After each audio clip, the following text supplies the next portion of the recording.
E até então, eu fiquei pensando em muitas possibilidades, né? Alguns assuntos que vieram no meu coração, e agora até antes mesmo de poder entrar aqui, eu confesso que, falei, meu Deus, o que falar, o que compartilhar, né? Que eu acho legal essa parte de não querer fazer o que eu quero, o que eu desejo, mas submeter. E eu falo assim que Deus é só no último minuto que ele fala, vai por aqui.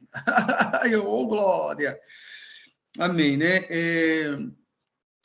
Eu acho que uma pergunta que precisamos tentar responder, né? E eu quero começar essa nossa fala de hoje com essa pergunta: o que é a vida? No sentido geral, o que vem a ser a vida? Nós lutamos tanto pela vida, até mesmo quando estávamos sendo gerados, né? No ventre da nossa mãe, nós almejavam permanecer ali. Tanto é que acho que ninguém quer nascer. Acho que é tão confortável aquele ambiente, né, que provoca um certo insegurança do novo, do que vai acontecer.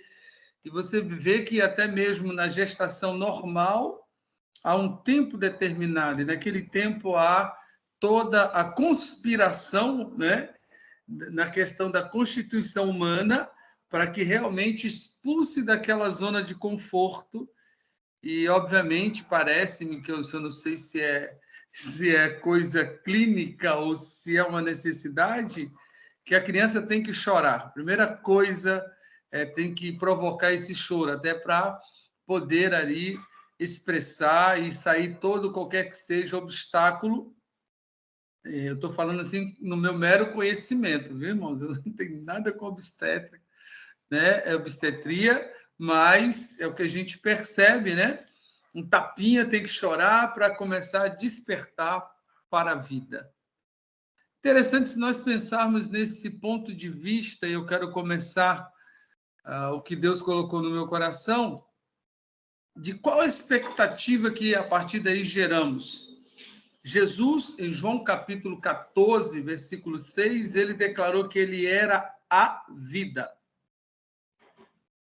E que vida é essa? E ele propõe em João 10 que ele veio para que nós tenhamos a vida e que ela seja em abundância. E nós, às vezes, passamos por dificuldades, não sei vocês, mas eu, por muitas lutas, adversidades, que achamos que Deus, às vezes, nos abandonou em determinada situação. E a pergunta é, o que é a vida? E eu coloquei assim, tempos difíceis. A vida nunca foi fácil, nunca será fácil. Jesus, em João 16:33, diz que no mundo tereis aflições.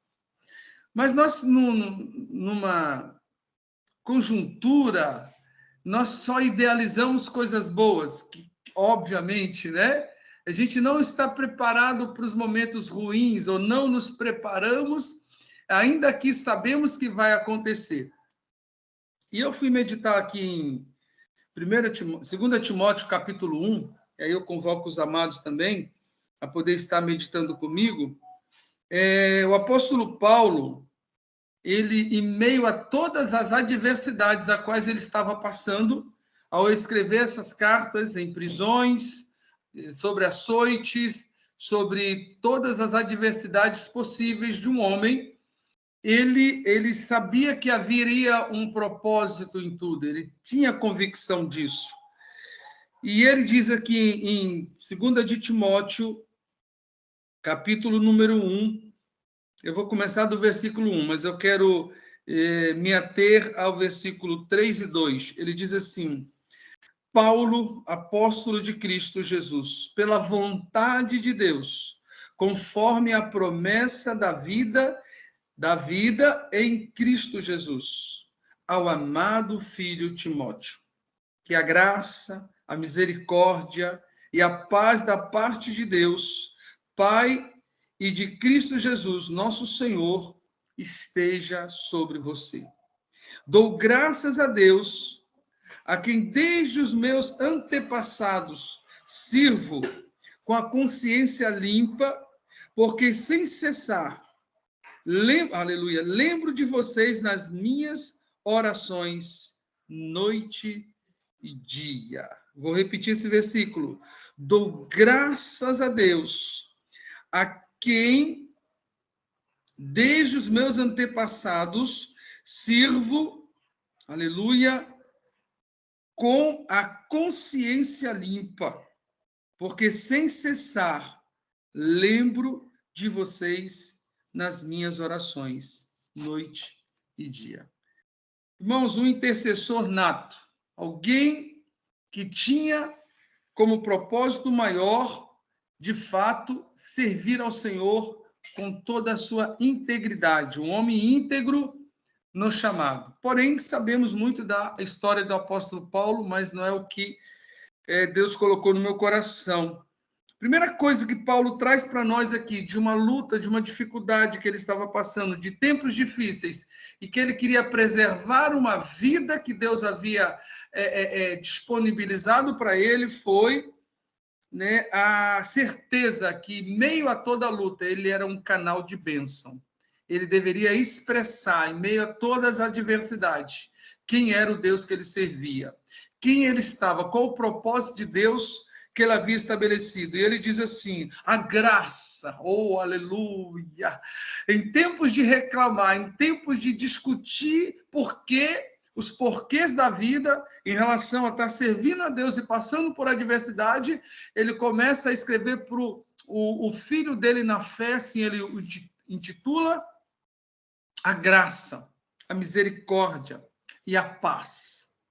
Irmãos, nós somos condutores, independente das circunstâncias às quais estamos passando, profeta da parte de Deus para liberar, não o que estamos sentindo, mas aquilo que somos em Cristo Jesus.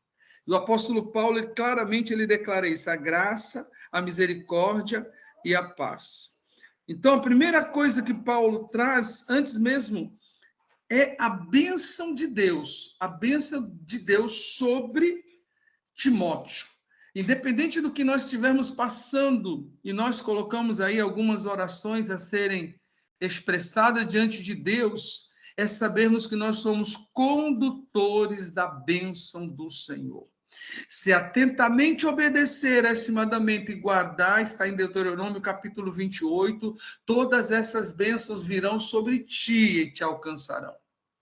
Deus vai chamar o nosso pai da fé, chamado Abraão, ele diz assim, em ti será bendita toda a família da terra, sê tu uma bênção.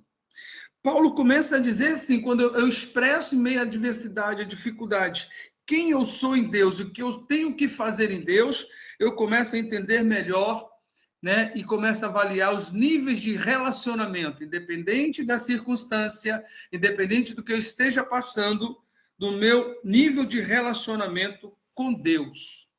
E esse relacionamento com Deus, ele traz algumas coisas importantes. Primeiro, que eu sou feliz, independente da circunstância. Que eu sei em quem tenho crido, e eu sei que ele é poderoso. Que eu reconheço que o tempo presente das minhas tribulações nunca jamais poderão comparar com a glória que há de vir. A glória será maior do que as adversidades, as lutas, tribulações. Na Bíblia fala de todo e qualquer que seja situações adversas que, porventura, Deus nos permite. Então, nossos relacionamentos hoje, eles serão melhores e mais felizes se também praticarmos o mesmo exemplo de abençoar por todos os lados que estivermos. Olhamos uma situação adversa, de que realmente não tem como as pessoas se sentirem bem, né, de estar em problema de leito do hospital, UTI, e aquela situação de desemprego, e nós, onde é que nós estamos? Nós somos condutores da bênção.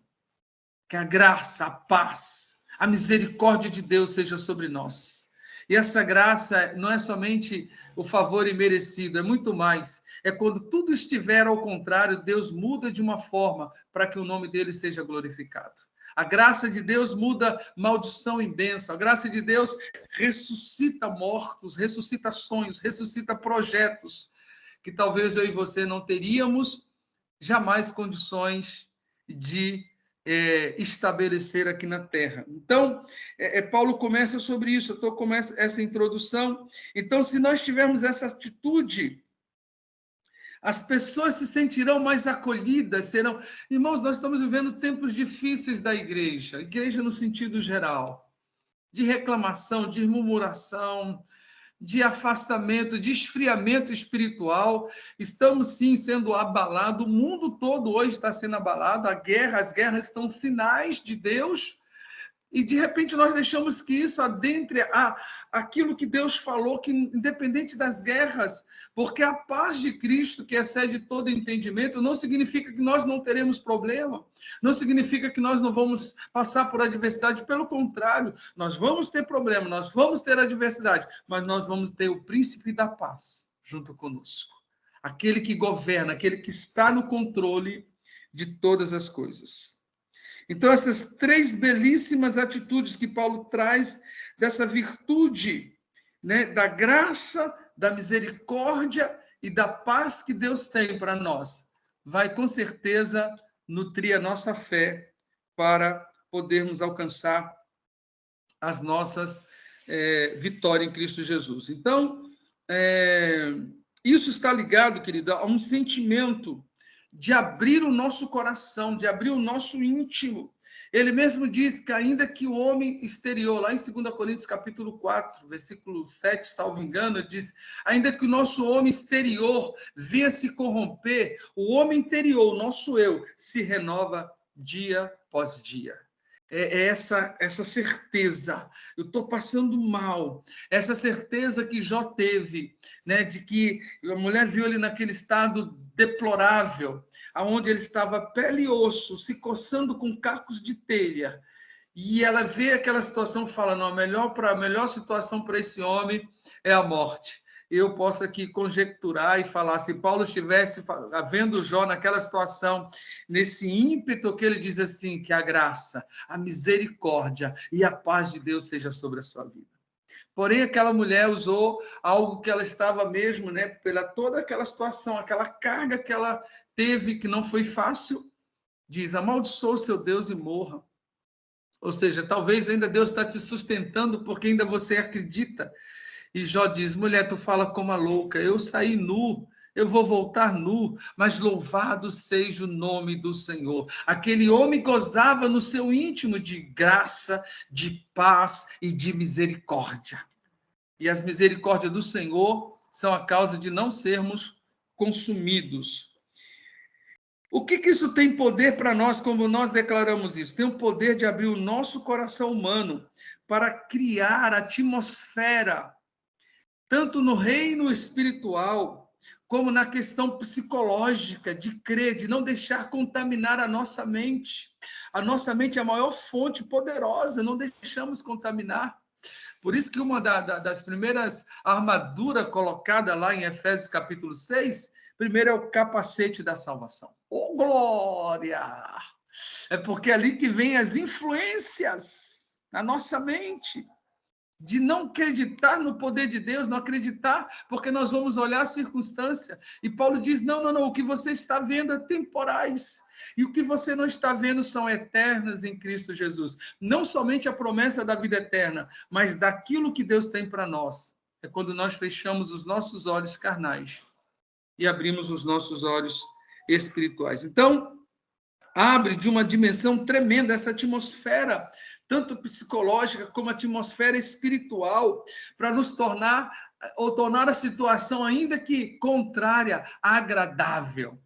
Porque a vontade de Deus, ela é boa, ela é perfeita, ela é agradável. Ainda que passamos por adversidade, não significa que não vamos passar. Essa introdução que eu trouxe aqui, querido, eu gostaria de destacar algumas coisas interessantes, algumas lições que Paulo traz para nós Primeira lição que Paulo traz para nós diante dessa apresentação, desse início, a primeira é: Paulo guardava algo de fortemente e algo muito importante, melhor, seu coração dos traumas, seu coração das decepções ocorridas. Quantos de nós estamos vivendo aí por ministério, por desacreditar, ou por abandono, ou por decepções com homens, com pastores, com líderes, deixando que isso cria traumas. Paulo tinha tudo para criar, mas ele guardava para não ter traumas e nem se decepcionar. Ele colocava ele como principal autor de todas as coisas, tanto dos sucessos quanto dos insucessos na vida dele. Ele não começava a criticar A, B ou C, ou pessoas. Ele era uma pessoa bem resolvida. Então, Paulo, nessa questão aqui, ele traz essa primeira lição. Eu vou guardar o meu coração, porque ele sabe, guarda teu coração, porque dele procede toda a saída da vida, diz o sábio Salomão. Guardar o nosso coração. A Bíblia diz de tudo que nós devemos guardar o nosso coração, que são o quê? As emoções, o sentimento, onde nós armazenamos tudo, tanto de bom quanto de ruim. E entra pela nossa mente. Segundo, Paulo quis nos trazer um ensino sobre uma perspectiva de fé, não pelo que ele via, mas pelo que ele cria, pelo que ele estava sendo levado, tanto em relação ao que ele já tinha vivido do passado, quanto daquilo que estava o futuro reservado. E o futuro de Paulo estava bem próximo, que era a morte, que era inevitável. Já tinha uma certa idade, já estava com muitas enfermidades, mas ele, por isso que ele escreveu: eu combati o bom combate, eu acabei a minha carreira e guardei a minha fé. Paulo era aquele que tinha convicção, talvez que, ainda que a vida eterna seria melhor, ele disse: quem escapará, quem dera se eu pudesse, mas ele sabia que tinha um propósito. Eu acho que nós, igreja, mais do que nunca, devemos saber isso, né? Meu irmão Levita Glauber, que não está aqui por um propósito, não está aqui por uma simples vontade humana, mas por um propósito determinado por Deus. Irmãos, eu olho assim, vejo que Deus olha a gente e fala assim: que potencial que eu gerei na terra. E às vezes nós não damos esse tal crédito, porque nos subestimamos, ou subestimamos o poder e a graça de Deus que está sobre nós, do poder que Deus deu à igreja. Então, Paulo traz essa perspectiva de fé, tanto em relação ao passado quanto ao futuro. Ele não consegue, ele vê o presente, aleluia, ele vê o presente como o presente de Deus para ele viver o melhor nessa terra. Se nós geramos algo no futuro que não aconteceu, aí vem o quê, querido? Vem a ansiedade. Vem a ansiedade. Se nós ficamos presos ao nosso passado por aquilo que aconteceu e não aconteceu como nós gostaríamos, nós geramos depressão. Mas se vivermos o presente como Deus quer, nós vamos comer o melhor dessa terra. Porque o nosso Deus, o que ele tem que operar é hoje. Hoje é tempo de Deus operar o que ele tem na minha e na sua vida. Despertamos para isso. Sejamos sarados desses traumas. Eu falei hoje com uma pessoa que eu dava um atendimento por mais de 1 hora, eu falei assim: uma coisa que eu quero te pedir a partir de hoje, que nós conversamos e traçamos tudo isso, não volte lá para trás para pescar, porque até o próprio Deus disse que já lançou no mar do esquecimento, Deus já esqueceu. Começa a apagar isso e começa a escrever uma nova história, um novo tempo, a partir daí. Porque o nosso passado muitas vezes quer nos aprisionar e mostrar o quanto que não somos capazes, mas o presente vai mostrar o quanto que Deus já fez. Por isso que o salmista diz assim: grandes coisas o Senhor tem feito por nós, por isso estamos alegres. E a alegria do Senhor é a nossa suficiência, força. Aleluia! Louvado seja o nome do Senhor. Outra coisa que Paulo nos destaca nessa lição, dessa introdução, queridos, é que, segundo a sua perspectiva primeira de fé, ele tinha uma perspectiva de futuro já delineada, já com propósito, já feito por Deus. Né? Deus, a Bíblia diz em Provérbios 16, compete ao homem fazer planos, mas a resposta certa vem da boca do Senhor. E Deus já delineou, já fez todas as coisas. Ei, eu não posso mudar nada, a não ser que eu venha desobedecer. Mas os planos e o propósito de Deus, ninguém pode impedir na minha e na sua vida. Vão se cumprir. Já existe algo delineado por Deus, determinado por Deus, e Deus quer que nós entendamos que Ele detém o controle, que Ele é que conduz, que é Ele que faz. Então, nessa perspectiva, cada vez mais, Paulo partia, né, por uma fé, e uma fé tão viva, uma fé tão eficaz, que essa fé a cada dia fazia ele mais esperançosos na promessa de Deus, e tendo convicção de que Deus faria. Então, às vezes, nós olhamos em Atos, capítulo 16, eu também comentava isso hoje, né, quando Deus determina Paulo para ir pregar a palavra, para ir fazer a vontade de Deus. Muitas vezes, dentro daquilo que nós estamos fazendo da vontade de Deus, não significa que nós não vamos ter problema. Eu digo que nós vamos ter muito mais problemas aqui no mundo físico, porque nós estamos lutando contra as hostes espirituais do mal, e ele quer deter a mim e a você. Mas Paulo, quando ali foi preso, Paulo e Silas, açoitados, e muito, e a cadeia era subterrânea, fria, né? E colocou guardas, e a situação em qual os prisioneiros ficavam naquela época era nu, ou seminu, mas nu, para sofrer todas as intempéries e situações adversas. Imagina, depois de uma surra, de uma situação difícil, deplorável, de vergonha, e amarrado os braços e os pés, que assim eram. E no frio, aquele homem olha um para o outro e diz, Paulo, eles esqueceram o essencial. A essência de adoração ao Deus Todo-Poderoso, eles não nos tiraram. Vamos adorar o Senhor, porque ainda Ele é digno de toda adoração, de todo louvor.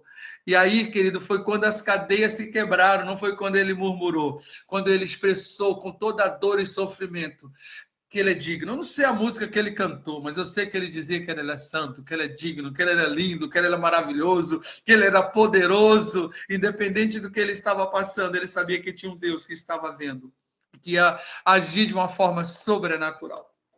Movemos o sobrenatural de Deus quando deixamos de ser naturais. Quando não olhamos as coisas naturais, nós movemos o mundo sobrenatural de Deus. Então, Paulo nos ensina isso. E, por último, as suas palavras, né, que Paulo expressava ali naquele momento, né, era uma palavra quanto o passado, ele diz assim, nenhuma amargura, nada pôde ocupar o meu coração, nada pôde trazer, Timóteo me abandonou, Demas me abandonou, outro deixou de fazer, a igreja lá de Corinto não reconhece, o irmão não reconhece meu louvor, o pastor não deixa eu pregar, a pessoa não deixa eu fazer nada. Não esqueça. Não deixa isso impedir o que Deus tem na sua vida. Não deixa isso ocupar o passado, a amargura. Não, ele tinha certeza, nenhuma amargura. Eu estou limpo, eu estou puro. Eu sei que eu errei, eu sei que eu fracassei, eu sei que eu não fiz tudo perfeito, mas uma coisa, eu não tenho amargura. Amargura de alma é algo que nós trazemos dores e problemas seríssimos para a nossa saúde física. E muitas pessoas estão isso. É porque vai gerar falta de perdão. E nós vamos estar amarrados a pessoas, a circunstâncias. Então, libere isso. Nenhuma amargura. Ele fala claramente. Olha só, vou ler de novo o texto. Né? Dou graças a Deus, a que desde os meus antepassados, do passado, sirvo com a consciência limpa. Não tem nada que me acuse. Não tem nada na minha mente que diz, você está preso. Não tem ninguém que eu não liberei o perdão. Não tem ninguém que pode apontar que eu estou preso. Não, porque a falta de perdão é a prisão que nós temos, que tanto eu não libero quem está, né, com problema, e não me liberto também para ter o perdão de Deus. E outra coisa que ele fala, sirvo com a consciência limpa também, sem nada, porque sem cessar lembro de vocês nas minhas orações, noite e dia. Lembro das suas, estou ansioso por você e eu transbordo de alegria, membro da sua fé sem fingimento, mesmo a primeira que habitou na avó, né, Lloyd, depois na sua mãe Eunice. Então, ele traz isso como uma consciência pura, tranquila, né? Outra coisa, sem peso daquilo que deixamos de fazer. Querido, eu acho que nós estamos vivendo dias difíceis, onde nós estamos mais tendo peso daquilo que nós deixamos de fazer, ou daquilo que nós fazemos e às vezes não acertamos. Eu posso errar, talvez, por fazer, mas eu não vou negligenciar por deixar de fazer aquilo que Deus mandou. Porque quando eu deixo de fazer, eu negligencio. E quando eu tento fazer, Deus sabe que eu estou fazendo com o meu melhor, dando tudo o que eu tenho em favor do Senhor. E outra coisa interessante que ele diz, né, que ele tinha uma consciência limpa. Paulo trabalha muito essa questão do psique, essa questão de que nos aprisiona. Ele escreve a igreja em Filipos, quase no mesmo tempo, no capítulo 4, versículo 8, ele diz assim, tudo que você deve pensar. Então, ele se preocupa muito, porque isso muitas vezes nos acusa, nos tira, e muitas pessoas tentam nos apontar sobre aquilo que talvez pode nos aprisionar. E Paulo traz essa consciência. Ele demonstra isso, ele demonstra ser um homem totalmente curado, pronto. Ele sabia que ele tinha ajudado a apedrejar Estevão, ele sabia que perseguia a igreja, ele sabia de tudo aquilo ali, mas ele falou, isso aqui não pode mais fazer parte do meu dia. Aquele que está em Cristo, nova criatura é, de fato, as coisas velhas se passaram, eis que tudo se fazem novas. Então, eu tenho que viver em novidade de vida, não as novidades de vida, mas a cada dia viver mais o que Deus tem. Então, Paulo tinha essa certeza, né? Ele tinha essa convicção, porque ele deixou Deus trabalhar para não reprimir, para não deixar você com medo. E aonde é que está isso, pastor? No versículo 7, daqui mesmo, ele diz assim, versículo 6, por esta razão, é o conselho que ele dá, venho lembrar-lhe que reavive o dom de Deus. Reavivar é trazer de volta um avivamento. Precisamos realmente de um avivamento, reavivar, olhar para Cristo, o autor e consumador da nossa fé, reavivar a esperança que está em você pela imposição das minhas mãos. Ele diz assim, versículo 7, porque Deus não nos deu um espírito de covardia, mas de poder, de amor e de moderação. Paulo lançou fora todo medo. O verdadeiro amor lança fora todo medo. E ele foi ousado em todas as suas trajetórias, jornadas. Poderiam olhar para ele, mas você está velho, você está doente, você está acabado, você não tem mais jeito. Ele diz, não é nada disso. Tendo por certo que aquele que começou em mim ainda uma boa obra há de aperfeiçoar. Ele escreve isso na cadeia, preso. Ele escreve isso dizendo lá em Filipenses capítulo 4, sem ter tanta coisa, tanta escassez, sem ter nada, mas tendo muito também. Mas eu sei uma coisa, eu ainda posso todas as coisas nele, porque ele me fortalece. No versículo 19 ele diz assim, Deus na sua infinita misericórdia suprirá todas as vossas necessidades em Cristo Jesus. Então era um homem que tinha tudo perfeito, porque a mente dele estava perfeita, estava conectada ao céu todo momento. E aí ele vivia o céu aqui na terra, porque a mente dele não estava aqui. Ao passo do que eu estou falando isso, pasme, lá quando ele escreve a igreja em Colossenses, não está aqui não, mas glória a Deus, o Espírito está andando aqui, Colossenses capítulo 3, ele diz assim, primeiro, se vós ressuscitaste com Cristo Jesus, buscai as coisas lá do alto, onde Cristo está sentado à destra do Deus Todo-Poderoso. Isso é o quê? Isso é a fonte para a nossa mente. É o que nós precisamos. Eu ressuscitei, então meu corpo já morreu em Cristo. A minha natureza, a minha vontade já foi sepultada em Cristo Jesus. Aí ele fala no versículo 2, então você vai buscar as coisas lá do alto, não aqui estão na terra.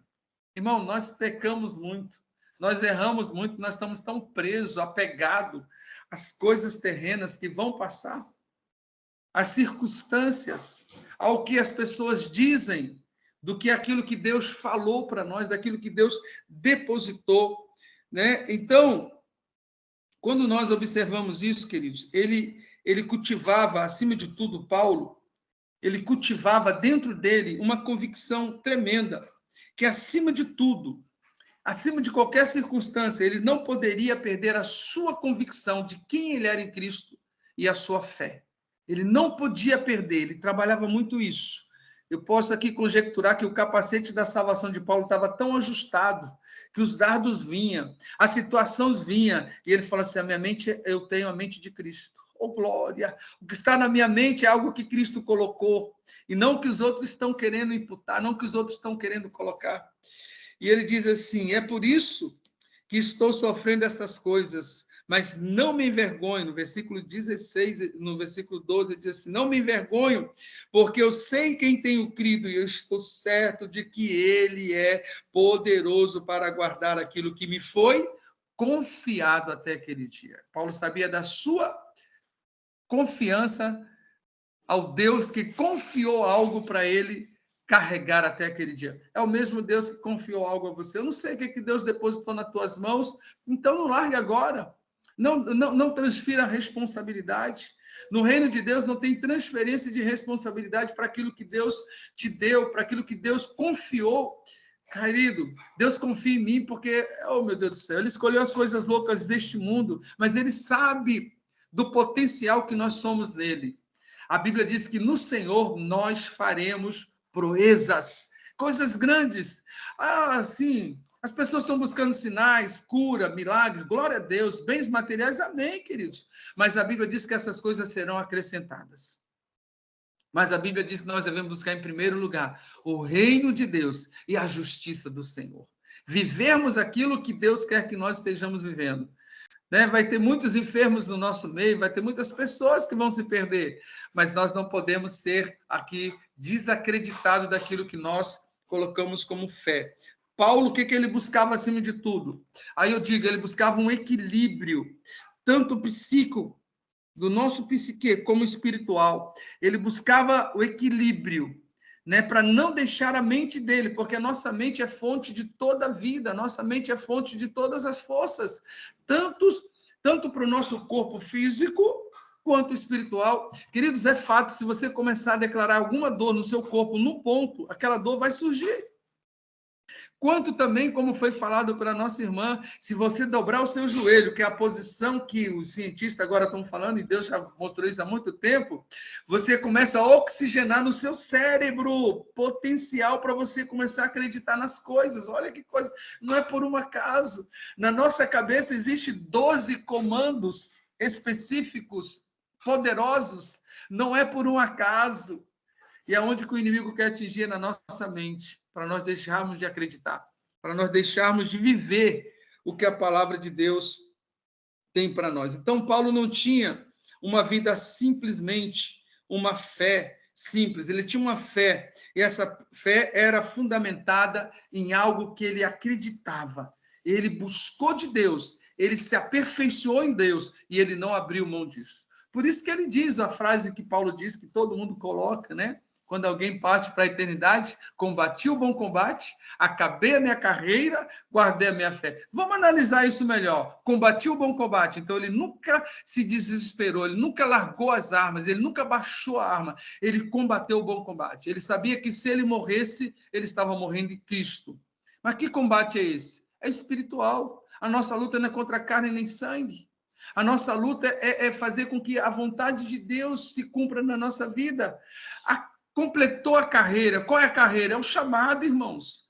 Ele tinha um chamado profético, ele tinha um chamado de apóstolo, ele tinha um chamado que ele tinha que ir até o fim. Eu não sei qual é o seu chamado. Não larga porque o pastor não gostou, não larga porque o irmão não gostou, não larga porque você não está bem. Prossiga, persevere, vai até o fim. E por último ele diz, né? Combati o bom combate, acabei a carreira, mas eu guardei a minha fé. Então, o que vai te conduzir no combate, o que vai te conduzir na carreira, é a fé que você tem em Cristo Jesus. É a fé que você desenvolve a cada dia, que você aperfeiçoa. Por isso que Deus, para ter fé, vai ter adversidade para você exercitar a sua fé, para você buscar mais em Deus. E sua fé era, do Paulo, era um compromisso de vida, era um coração e mente. Ele era uma pessoa disposta a abrir mão de si mesmo, da sua própria vida, para viver a vida que Deus havia estabelecido. Jesus, quando lá no capítulo 9 de Atos chama Paulo, ele diz assim: importa agora você saber o que é sofrer pelo meu evangelho. Mas hoje em dia está pregando um evangelho muito mamão com açúcar, algo que você não pode ferir alguma pessoa ou falar uma verdade absoluta da Bíblia, que você, né, vai perder talvez aquele membro. Queridos, os membros nós não perdemos porque não é nosso. A ovelha é de Cristo. Nós estamos somente cuidando daquilo que não é nosso. E devemos cuidar sim com zelo, mas não adular ao ponto de se perder para o mundo. Que possamos perder até mesmo o prestígio daquela pessoa por não gostar de você, mas que ela seja confrontada para amar mais o Senhor e ser transformada pelo poder de Deus. E eu não sei quanto tempo que eu tenho, né, meu Deus do céu, mas vamos aqui. E Paulo coloca esse compromisso dele lá em Romanos capítulo 12. É uma viagem, irmão, uma viagem de Bíblia pura. Quando ele começa lá no versículo 1 e 2, ele diz assim: rogo-vos, pois, irmãos, que apresenteis o vosso corpo, em sacrifício vivo, santo e agradável a Deus. Esse é o vosso culto racional. Aí o versículo 2 ele diz assim: não vos conformeis com esse século, mas tenha metanoia, metamorfose, transforma pela renovação da sua mente. Paulo trabalha de novo isso, fé e mente. Ele trabalha algo assim, ó, você tem que se apresentar, ou seja, lançar-se em desafio. A palavra no grego original, apresentar, né? E que significa lançar-se em desafio. Estamos sendo desafiados todo dia, irmãos. E sabe qual é o nosso maior desafio? É que cada dia o inimigo quer dizer, é o fim, ele morre hoje, ele acaba hoje. E Deus falou, não, não, não, não. Eu transformo a vida dele. Eu vim para que ele tenha vida e tenha em abundância. Todos os dias nós somos entregues à morte. Paulo fala isso. E nós não partimos, se não partimos hoje é porque Deus ainda tem propósito. E se amanhã não estivermos aqui, temos convicção que vamos reinar com ele eternamente na glória. Qual medo? De quê? Por quê? Então devemos guardar a nossa mente. Lamentações, capítulo 3, versículo 21, diz assim: quero trazer à memória somente aquilo que me dá esperança. Talvez Paulo, em toda a sua caminhada, em toda a sua trajetória, eu possa aqui dizer que ele lembrava de esse chorão que é Jeremias, né? Que tu lê o livro de Jeremias, meu Deus do céu. Quando alguém vai ser usado por Deus, fala, pastor, Deus mandou Jeremias, papai, de novo, tome, né, cajadada na cabeça. Mas ele diz, antes que você nasceste, eu já fiz você profetas para... Designei você para profeta às nações. Agora o resto, Jeremias, você vai ter que sofrer para aprender o que eu quero de um profeta. Você vai aprender o que é saber passar, é ser amarrado no tronco e os animais virem e arrancar o seu olho. Irmão, vê que coisa. É você pregar para um povo de duro coração, esse povo não vai acreditar, mas você é o profeta que eu levantei. Vamos questionar Deus em quê, queridos? Nós devemos saber que ele continua sendo Deus poderoso, digno de ser exaltado, glorificado, e que a nossa fé a cada dia seja fundamentada nele. Os autores de Hebreus, ele fala no capítulo ali 11, né, no versículo 6, diz que a única coisa que nós, se nós não tivermos, não agrada a Deus, é fé. Outras coisas não. O pecado Deus resgata. Você está perdido, ele te acha. Mas a fé é algo que você pode deixar de ter a vontade de Deus. Sem fé é impossível agradar a Deus. Então, para agradar o Senhor, devemos alimentar a nossa fé, a nossa esperança. E Paulo traz essa perspectiva aqui a Timóteo, a um jovem que estava começando a sua carreira e ele não colocando coisas fáceis, né? Alguém chega para mim nesses dias e fala, pastor, eu estou eu estou querendo que o senhor ore por mim, que eu acho que eu recebi um chamado pastoral. Eu falei, bem feito. Coitado!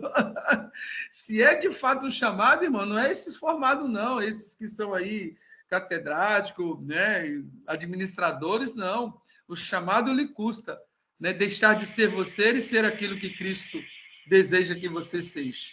Amém? Eu vou encerrar, querido. E Paulo diz assim, né, que uma das características que Paulo manteve em todas as suas crises, mesmo estando preso em Roma, ele vivia um momento espiritual tremendo, um momento psicológico maravilhoso. E ele escreve na carta dele, quando eu era um homem livre. Ele escreve e guardava o seu coração, né? Eu já falei de Filipenses, ele tinha uma fé tão viva que o fazia gerar expectativa futura. Que coisa gloriosa ter uma fé viva, uma fé convicta, que começa a gerar a expectativa futura, mas não em coisas, não em processos, não em planejamento humano, mas no propósito de Deus. O processo, às vezes, pode mudar a direção. O processo pode ser mais tortuoso possível, mas o propósito vai ser maravilhoso em Cristo Jesus. Ele tinha uma fé tão viva que fazia isso. A esperança dele gerava uma certeza, uma convicção. E muitos fazem, talvez, essa pergunta.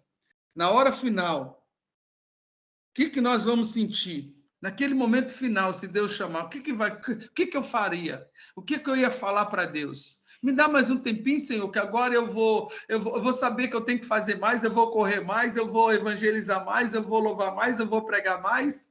E às vezes a gente tem todo o tempo do mundo e não para, que esse tempo é o tempo oportuno. Paulo diz, sendo oportuno ou não, pregue o evangelho. Amém, queridos? Eu vou concluir, eu não sei o tempo, mas já tem 42 minutos. Meu Deus do céu. Paulo dava essa orientação para Timóteo. Qual a orientação de Paulo? Primeiro, Timóteo, guarde seu coração, guarda sua mente. Olha o que você foi fundamentado. Paulo talvez estava falando como eu falo às vezes, que eu não fui gerado no berço evangélico, né? Não sei se é bom ou ruim, se é privilégio ou não. O privilégio hoje é ter Cristo e saber que Ele habita em mim pelo Espírito Santo. Que outrora eu era um perdido, lá em Efésios capítulo 2 fala sobre isso, como o mundo era. Mas Cristo me alcançou, Ele que me escolheu.